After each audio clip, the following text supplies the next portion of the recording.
Hello friends, welcome to our YouTube channel Commerce Target Net and JRF by नवीन ग्रोवर। मैं हूं नवीन ग्रोवर। स्वागत है आप सबका हमारे YouTube चैनल पर।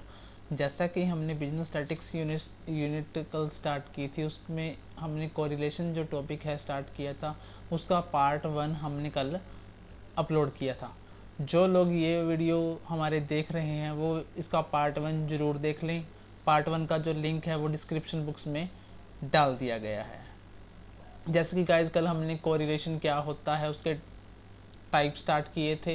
कोरिलेशन क्या है बताया था कि जब दो या दो से अधिक वेरिएबल जो दो वेरिएबल के बीच में रिलेशनशिप मेजर करने की जो टेक्निक है वो कोरिलेशन कहलाती है। फिर हमने पढ़ा था कि कोरिलेशन का जो यूज़ है वो कहाँ कहाँ होता है। हमने पढ़ा था कि कोरिलेशन इकोनॉमिक्स में यूज होता है। कोरिलेशन इकोनॉमिक्स में यूज होता है। कोरिलेशन से बिजनेस में हम क्या कर सकते हैं, ट्रेडर अनुमान लगा सकता है कॉस्ट का, प्राइस का, सेल्स का, ये सब हमने पढ़ लिया था। फिर हमने स्टार्ट किया था guys types of correlation start किया था। सबसे पहला टाइप हमने कल एक पढ़ लिया था, on the basis of the direction, on the basis of the direction of change in the variable. सबसे पहला जो टाइप है वो है पॉजिटिव कोरिलेशन। पॉजिटिव कोरिलेशन वो कोरिलेशन होता है जब दो वेरिएबल सेम डायरेक्शन में मूव करते हैं। जब दो वेरिएबल सेम डायरेक्शन में मूव करते हैं तो हम उसको पॉजिटिव कोरिलेशन कहते हैं। For example if one variable rises, अगर एक वेरिएबल राइज कर रहा है तो other also rise. One variable rise कर रहा है तो दूसरा भी राइज करेगा। अगर एक वेरिएबल डाउन जा रहा है तो दूसरा भी डाउन जाएगा। Then it is called positive correlation.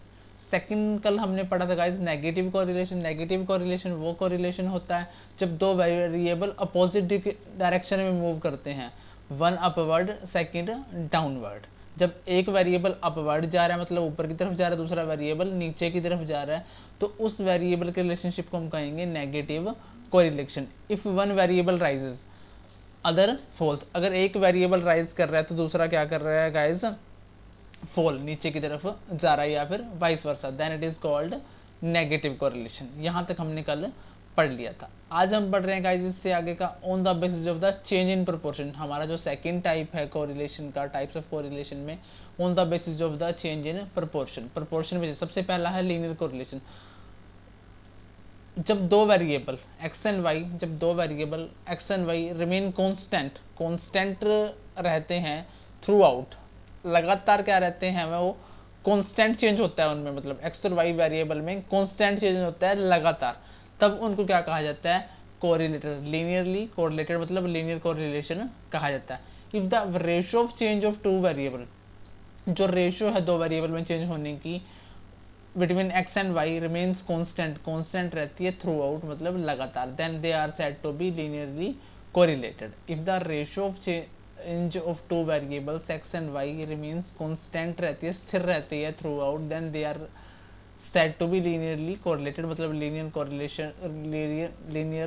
Correlation कहा जाता है। लाइक एग्जांपल क्या है, व्हेन एवरी टाइम, हर बार, supply of a commodity rises, बढ़ती है by 20%, as often as its price rises by 10%। हर बार क्या बताया गया है कि जो सप्लाई है वो 20% बढ़ जाती है 10% प्राइस में इंक्रीज आने की वजह से। प्राइस में 10% इंक्रीज आने की वजह से सप्लाई है जो 20% इंक्रीज हो जाती है हर बार। तब हम इन वेरिएबल के बीच में रिलेशनशिप को क्या कहेंगे, लीनियर रिलेशनशिप कहेंगे, क्योंकि हर बार सेम कांस्टेंट रेशो से इंक्रीज हो रहा है। सेकेंड है गाइस कर्वी लीनियर कोरिलेशन। जब दो वेरिएबल के बीच में जो रिलेशनशिप है, ये जो चेंज है, उनके बीच में जो रेशियो है वो, उनमें जो चेंज है वो कांस्टेंट ना हो, वो चेंज होता रहे बार बार, रेशियो जो है चेंज होता रहे, कांस्टेंट ना रहे, देन हम उसको कहते हैं curvy linear relationship. If the ratio of change, if the ratio of change between two variables is not constant नहीं है बट चेंजिंग, बदलता रहता है, देन हम कोरिलेशन को कहते हैं curvilinear correlation. Like as every time, हर बार, price of a commodity rises by 10%, price जो हर बार 10% इंक्रीज होता है, then sometime its supply sometime increases by 20%, sometimes increases by 10%। तो गाइस इसमें हमने क्या देखा कि जो हमारा वेरिएबल, वन वेरिएबल है वो 10% से इंक्रीज हो रहा है हर बार, दूसरा वेरिएबल कभी 10% से इंक्रीज हो रहा है तो कभी 20% से इंक्रीज हो रहा है, तो उनके जो चेंज होने की रेशियो है वो कांस्टेंट नहीं है, देन हम उसको कहेंगे कर्वी लीनियर कोरिलेशन। थर्ड है हमारा on the basis of the number of variables. On the basis of number of variable में सबसे पहला है simple correlation. When we study, जब हम दो वेरिएबल की स्टडी करते हैं, only two variables are studied, then it's called simple correlation. When we study the relationship between two variables only, then it is called simple correlation, like price and demand, height and weight. जब हम दो variable के बीच में relationship की study करते हैं तो हम उसको कहते हैं सिंपल कोरिलेशन। एग्जाम्पल है price and demand, height and weight. Second है हमारा पार्शियल कोरिलेशन। व्हेन 3 और मोर वेरिएबल्स आर टेकन, जब 3 या 3 से अधिक वेरिएबल लिए जाते हैं, but relationship between any two, जो रिलेशनशिप है, जो संबंध है, सिर्फ किसी भी दो के बीच में संबंध का अध्ययन किया जाता है, अज्यूमिंग अदर वेरिएबल, जो तीसरा वेरिएबल है उसको कांस्टेंट मान लिया जाता है, then it is called partial correlation. जब 3 या 3 से अधिक वेरिएबल लिए जाते हैं बट उनमें से किन्हीं दो की स्टडी की जाती है और तीसरे वेरिएबल को कांस्टेंट मान लिया जाता है, तब इस प्रकार के कोरिलेशन को हम कहते हैं guys partial correlation.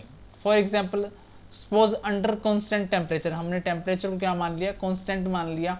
We study the relationship between amount of rainfall and wheat yield. हम किसकी स्टडी कर रहे हैं, रेनफॉल की और वेट यील्ड की, हमारी गेहूं की फसल की, इनके बीच में जो रिलेशनशिप है उसकी स्टडी हम कर रहे हैं। तीसरा फैक्टर था जो हमारा टेम्परेचर, उसको कांस्टेंट मान लिया गया है।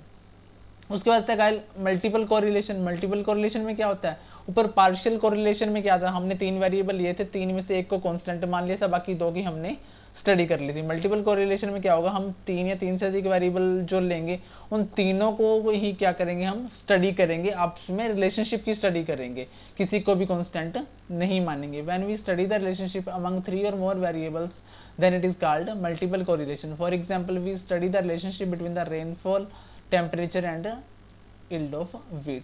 आगे आते हैं डिग्री ऑफ कोरिलेशन। 5 टाइप की होते हैं guys, perfect correlation, high degree of correlation, moderate degree of correlation, low degree of correlation, absence correlation.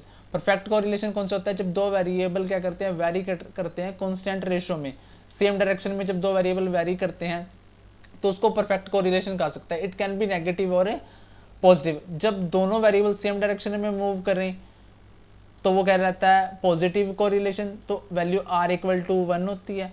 जब वो वेरिएबल डिफरेंट डायरेक्शन में, अपोजिट डायरेक्शन में मूव करते हैं तो उसको नेगेटिव कोरिलेशन कहा जाता है, r इक्वल टू -1 होता है। हाई डिग्री ऑफ कोरिलेशन में जो रेंज होती है गाइस हमारी, वो होती है +-0.75 से +-1 के बीच में होती है।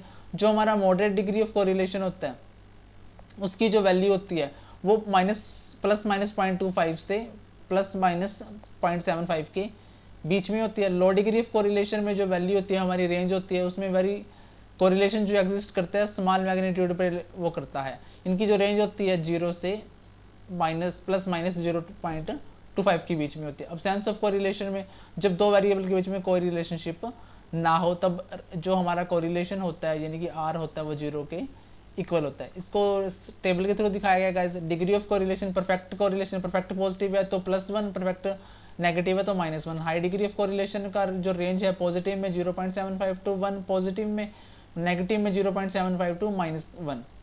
मॉडरेट डिग्री ऑफ कोरिलेशन में +0.25 से +0.75, नेगेटिव में माइनस में हो जाएंगे दोनों साइड। इसी तरह लो डिग्री में 0 टू +2.5, नेगेटिव में 0 टू 0.25 आएगा। इस यहाँ पे 255 लिखा हुआ है। अब्सेंस ऑफ कोरिलेशन में जो r होता है वो हमारा 0 के बराबर होता है। प्रॉपर्टीज में क्या आएगा, लिमिट इसकी -1 और +1 के बीच में थे। ओरिजिन एंड स्केल, ये जो ओरिजिन एंड स्केल दोनों से इंडिपेंडेंट होता है।